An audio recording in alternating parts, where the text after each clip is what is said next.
요한계시록 5장입니다. 우리가 오늘 이 5장 말씀을 이렇게 들으면서 여러분 어떤 생각이 이렇게 듭니까? 여기 보니까 오늘 천군 천사도 나오고 또 하나님의 보좌 옆에 24 장로들, 또 네 짐승들, 그리고 또 하나님의 어린 양, 여러 이런 이제 말씀들이 나왔는데 아주 신비한 그러한 광경이고 또 그러한 내용입니다. 우리가 이 요한계시록을 읽을 때 참 영적인 또 신비한 그런 어떤 내용들이기 때문에 뭔가 좀 우리의 지금 나의 삶의 상황과는 조금 동떨어진, 진짜 나하고는 좀 관계없는 저 먼 이야기처럼 우리가 이 요한계시록을 읽거나 들을 수가 있습니다. 그런데 이 요한계시록이 AD 95년에서 96년경에 쓰여졌다 이렇게 이제 얘기를 하는데, 그때가 언제냐면 로마의 도미티안 황제 때입니다. 도미티안 황제 말년 때인데 이때 기독교가 가장 큰 박해가 있었다 이렇게 이야기를 합니다. 그래서 당시에 예수님을 믿는다 그러면은 이 사람들은 자신의 직업도 빼앗기고 재산도 빼앗기고 심지어는 화형을 당하는 이런 일들까지 있었던 그런 때죠. 그래서 우리가 아는 것처럼 카타콤 아시죠? 지하 묘소에 사람들이 다 들어가 가지고 거기서 숨어 가지고 생활하고 또 신앙생활했던 그런 역사가 있는데, 여러분 그런 상황 속에서 신앙생활하고 살던 이 성도들이 여러분 이 요한계시록을 읽을 때 어떤 생각이 들었을까요? 아마 지금 내가 이 요한계시록을 읽는 거와 그 초대교회 고난과 핍박이 있을 때 이 요한계시록 읽는 거와는 완전히 다를 겁니다. 당시에 이 초대교회 성도들은 이 요한계시록을 읽으면서 아마 큰 위로와 격려와 또 힘을 얻었을 거예요. 요한계시록의 주제는 예수님이라 했죠. 그래서 지금 예수님의 모습들이 지금 어린 양으로 오늘 5장에 나왔지만 4장에 보면 진짜 무시무시한 권세와 영광을 가지고 계신 예수님의 모습이 기록이 되어 있었거든요. 그래서 예수님이 이 땅에 어떻게 오셨는지, 또 무슨 일을 할 것인지, 어떤 심판을 하실 것인지 이런 말씀들이 계속 나오고 있어요. 때문에 당시에 그 고난 가운데 있었던 초대교회 성도들은 이 말씀을 읽으면서 너무 큰 위로와 힘을 얻었을 겁니다. 그래, 조금만 참자, 견디자, 인내하자. 그 주님이 오셔서 승리하시고 이 땅을 심판하시고 또 우리를 향하신 큰 상급을 주실 것이다라는 그 재림 신앙을 그들이 가지면서 그 모든 고난과 핍박을 이겨냈다라는 것입니다. 동일하게 우리들도 요한계시록을 읽을 때 그냥 단순히 신비한 책이 아니라 하나님이 나에게 주시는 그 위로와 격려와 사랑을 경험하는 그런 은혜와 복이 있기를 축복합니다. 말씀드린 것처럼 많은 이단들이 이 요한계시록을 텍스트로 삼아서 자신들의 입맛에 맞게 해석을 한다고 했죠. 이전의 세대주의자들, 또 근본주의자들과 그 연결된 그런 신학의 사조들이 이 요한계시록을 잘못 해석하는 그런 오해를 불러일으키는 그런 해석들을 했습니다. 그 예가 오늘 말씀에도 보면 나오지만 24 장로라는 표현이 나왔어요. 오늘 8절도 보세요. 거기 보면 그 두루마리를 취하심에 네 생물과 24 장로들이 그 어린 양 앞에 엎드려 그랬어요. 그래서 24 장로가 과연 누구인가? 실제로 이 신천지 같은 경우는요, 24 장로를 세워놨어요.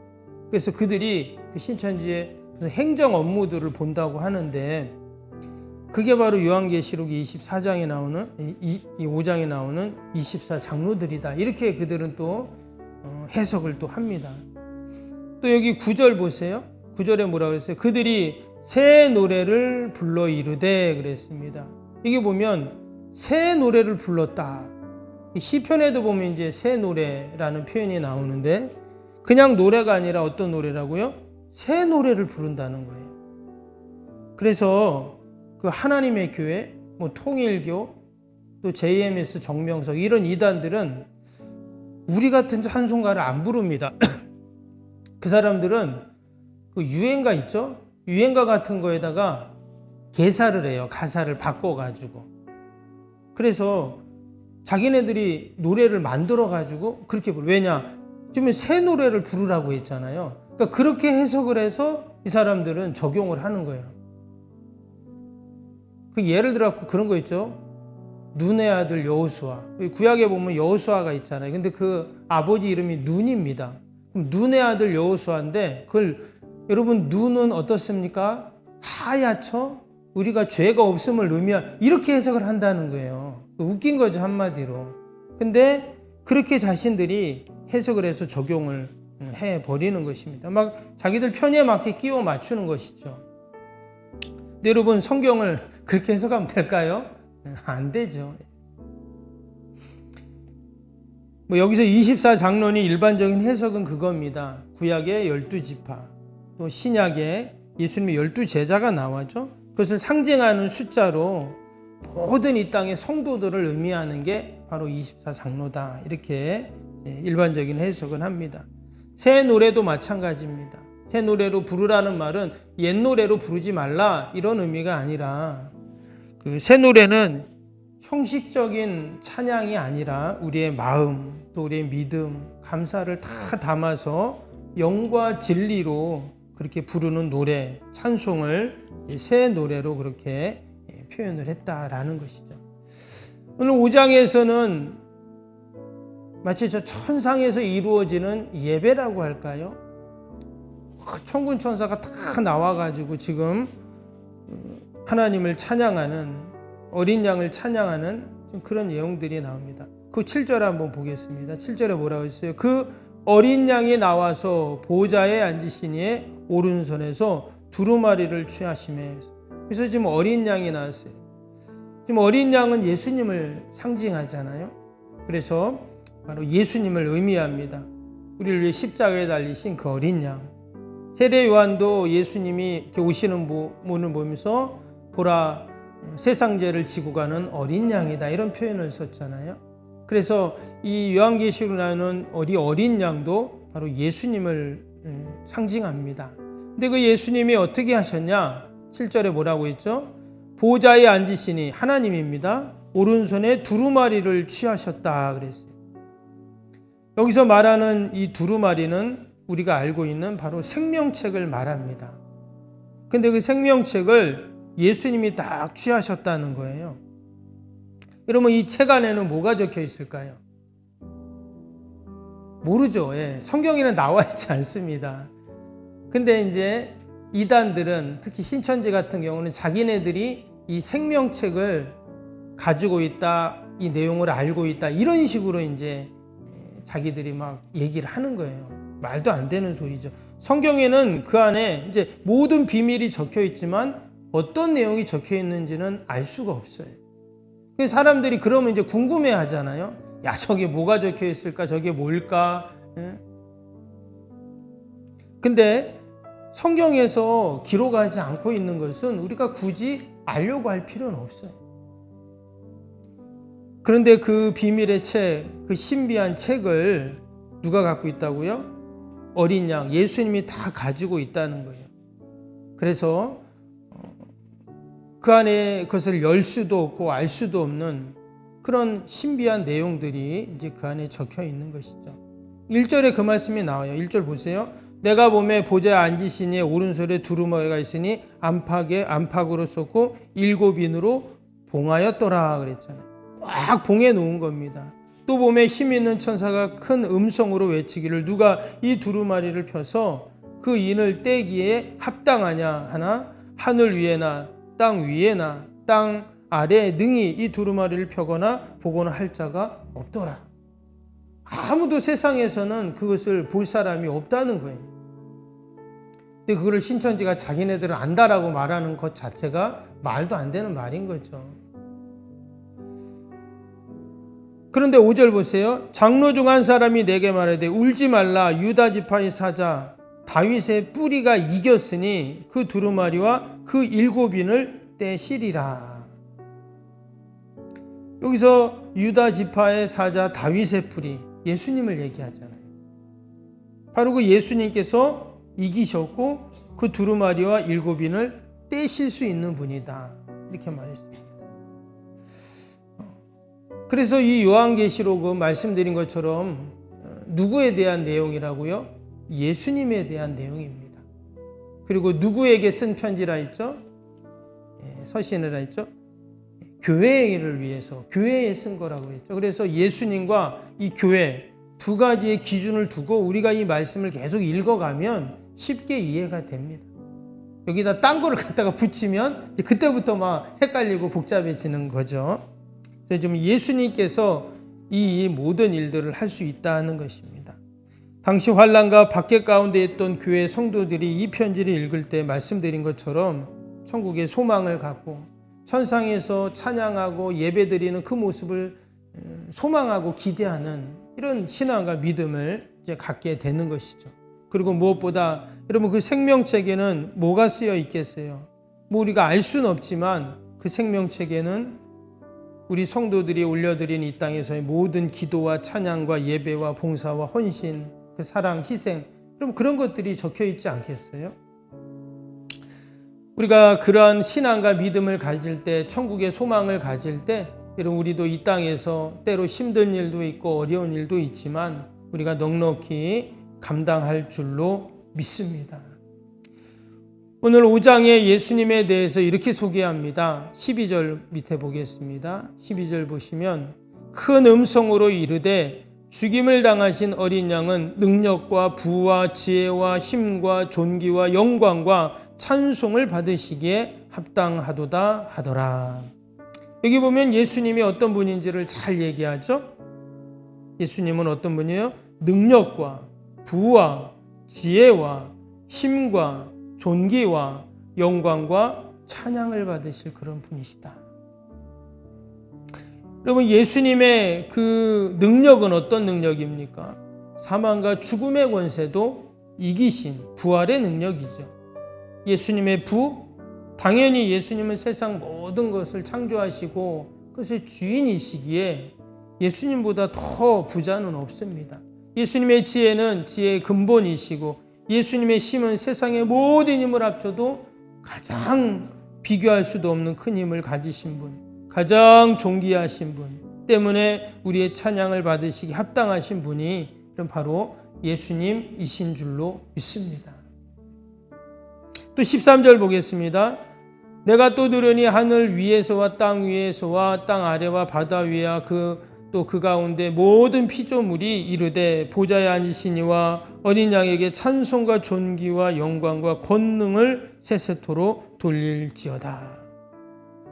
이 땅 위에, 땅 아래, 바다 또 위에 모든 피조물은 바로 우주 만물을 말하거든요. 이 땅의 모든 우주 만물을 통해서 영광과 존귀와 찬양과 권능을 받으실 분이라는 것. 여러분 우리가 오늘 지금 이 천상에서는 천군 천사 그 수가 만만이요 천천이라 그랬는데 그 천군 천사들이 하나님을 찬양하는 이 모습을 보면서 여러분 이 땅의 모든 만물들은 하나님을 찬양합니다. 아멘. 우리의 지혜와 이성으로는 사실 그것을 다 이해할 수 없지만 분명 저 바다는 바다의 방법으로, 저 나무는 나무의 방법으로, 또 우리가 생각하기에 뭐 그냥 들판에 있는 들꽃이나 풀들이나 그냥 있는 뭐 식물이지만 자신의 방법들로 다 하나님을 찬양하죠. 우리는 어떻게 하나님을 찬양합니까? 하나님이 주신 우리의 입술로, 또 몸짓으로, 또 우리의 온 마음과 정성을 다해서 우리가 하나님을 찬양하는 것처럼 모든 피조물들은 자신들의 방법으로 하나님의 영광과 찬양과 존귀와 능력을 올려드린다는 거죠.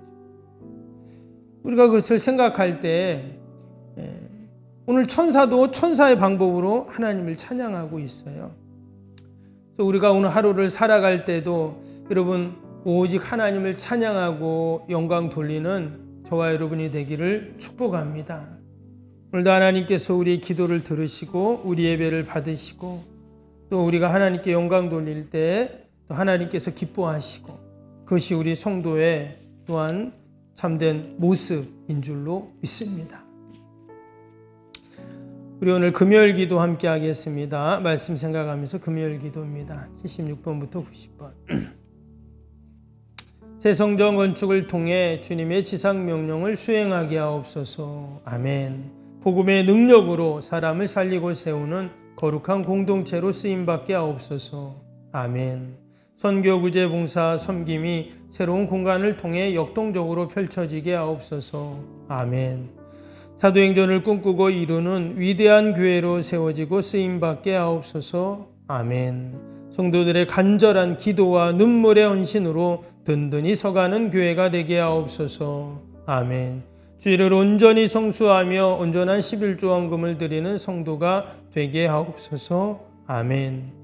교회 모든 일꾼들이 성령과 지혜와 믿음과 은혜가 충만하게 하옵소서. 아멘.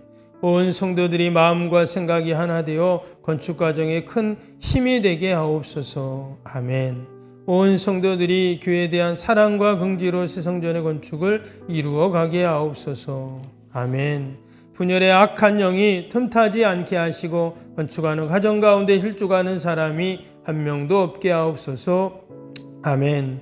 새 성전을 통해 하나님의 기적 같은 사역이 펼쳐지게 하옵소서. 아멘. 생명력 있는 복음의 역사가 나타나는 부흥의 진원지가 되게 하옵소서. 아멘. 세계를 품고 열방을 위해 기도하는 공간, 거룩한 소통의 공간이 되게 하옵소서. 아멘. 성도들이 벅찬 마음으로 새 성전에 임할 하나님의 영광을 소망하게 하옵소서. 아멘. 하나님의 꿈과 비전이 아름답게 펼쳐지는 것을 다 함께 누리게 하옵소서. 아멘. 예수님의 이름으로 기도합니다. 아멘. 사랑과 은혜가 충만하신 하나님 아버지, 초대교회 성도들이 요한계시록을 읽으며 저 천상 예배를 보며 그들이 새 희망과 소망을 갖고 모든 것들을 참고 인내하고 승리했던 것처럼 우리가 새벽마다 이 요한계시록을 읽을 때 우리에게도 더 천국에 대한 소망과 또 믿음이 더욱더 견고해지게 하시고 늘 우리가 승리하는 저희들이 되게 하여 주시옵소서.